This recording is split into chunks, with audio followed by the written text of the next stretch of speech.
right, lovely to see so many people here. Please welcome Kuassi Mensah. Okay, thank you.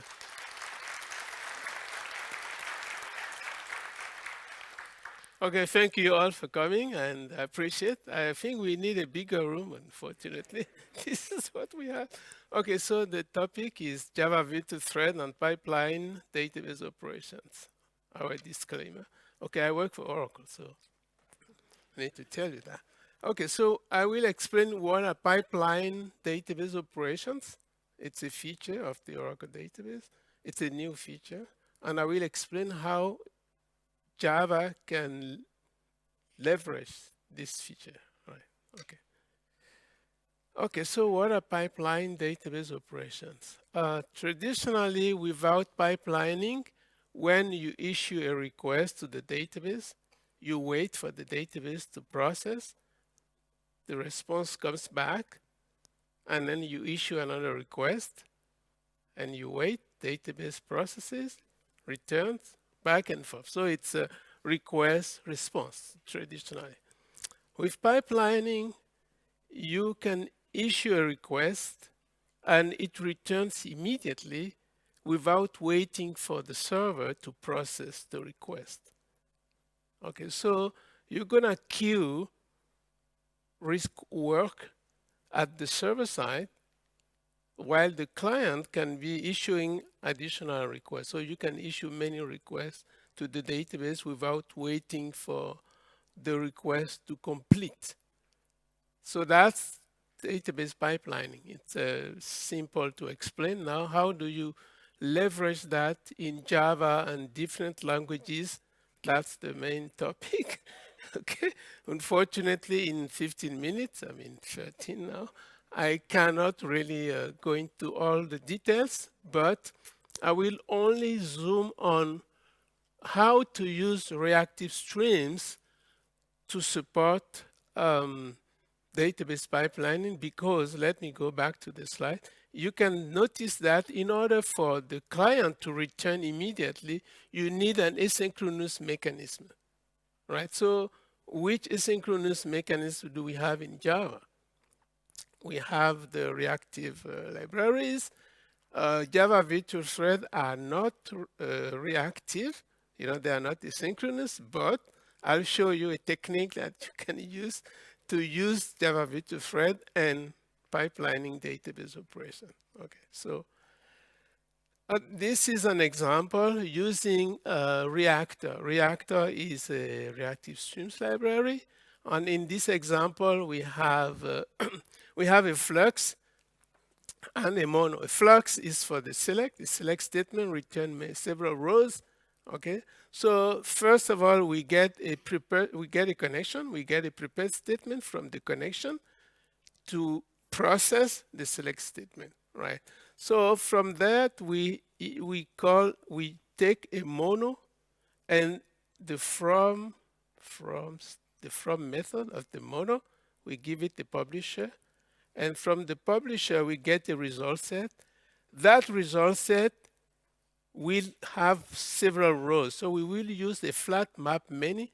Flat map many is a way to go from a stream of one element, which is the result set, to a streams of several rows, you know, which are the rows from the result set. So we're gonna use a flat map to get the result set, and then we will use a subscribe method, which asynchronously will wait for the processing of the select statement.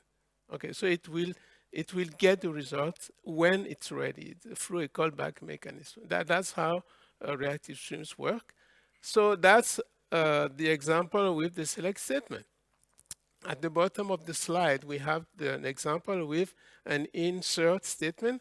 An insert statement returns a count, which is one single element. Okay, so here we don't need the flat map. Same thing, we will get a connection. We'll get a connection here. Okay, and then the connection, we will get a prepared statement to process the insert statement, right?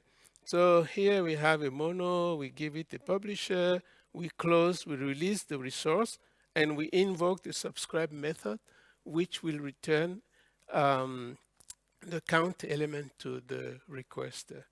Okay, so those two examples show you how you can use reactive streams library to use pipeline database operation. The key here is to have an asynchronous mechanism on the client side so that when you issue the request, it returns immediately. You don't have to wait to get the result. Okay, now we've virtual thread. So Java virtual threads, as I said, are not asynchronous. So we need something, to make it up. So what we're doing here is we are using something we call the reactive extension of the Oracle JDBC driver. It's an implementation of a Java util concurrent flow. So it's a flow API.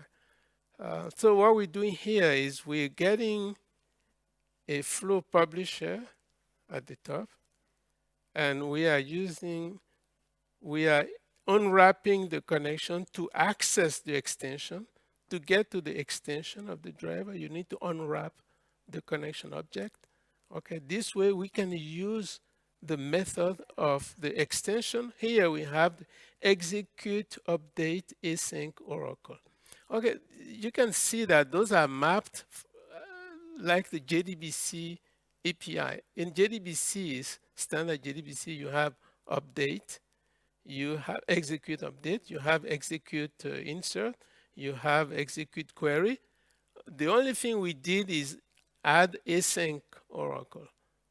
We put async to make it sound like async, and we put oracle in case the Java standard people, I don't know if they're in the room, they decided one day to make async part of the JDBC API, so that we can have execute update or execute query or things like that.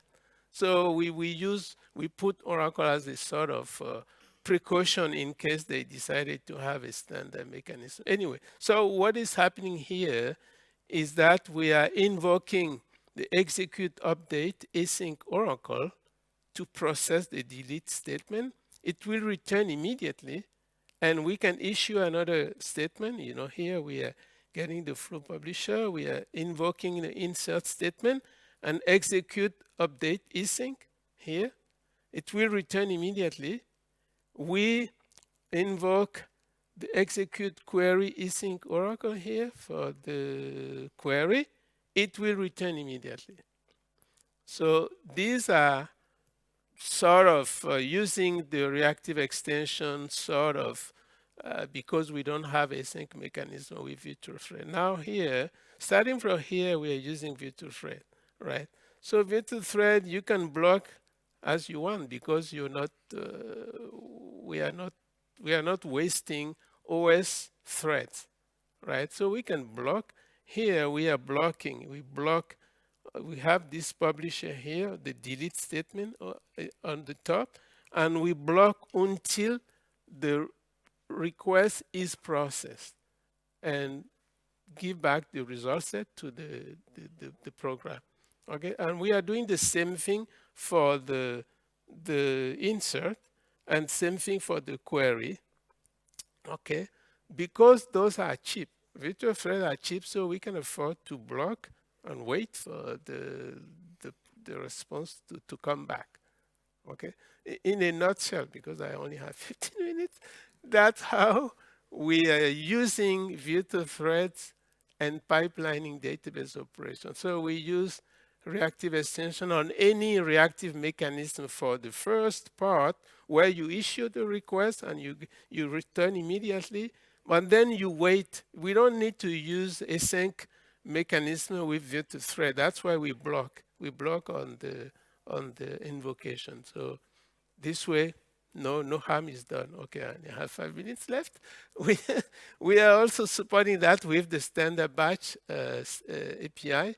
Under the cover, when you start using standard batch statement, such as statement add batch or prepare statement add batch, the driver will produce a pipeline for you. So it will send the request to the database. It will send a batch of statement as a pipeline. Okay, so to summarize how you access Oracle database through Java, from the bottom to the top, you can use the standard JDBC synchronous call, or you can use asynchronous call with with non-blocking back pressure. That's what we're calling the reactive extension, which is an implementation of the Java util concurrent flow. Or you can use reactive streams libraries, like then you get full-fledged reactive operation, map, reduce, filter, etc., etc. And those can be used with pipelining or without pipelining. Okay, so just as a bonus, these are the key features of Java support for the Oracle database. We have rewritten the drivers to support virtual thread. The drivers are instrumented to support virtual thread. We have reactive extension, I already mentioned that. We have the R2DBC driver. We have instrumented the driver to support GraalVM native image. We have AI vector type. The database is coming up with AI vector type. Okay, so we support that in JDBC. We have a JVM inside the database, so you can run Java in the database. And believe me, and you can test yourself, it runs Java plus SQL faster in the database because there is no network traffic. So it runs faster. Okay, we have a Spring Boot starter for the connection pool, and we have just contributed code to Spring to support sharding. And we have our connection pool as a native Spring Boot connection pool. We have open telemetry provider, blah, blah, blah, blah, blah. So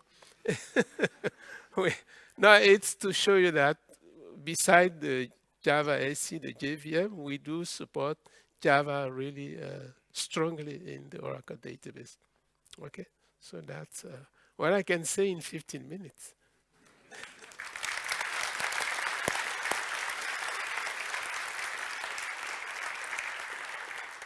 Okay, thank you.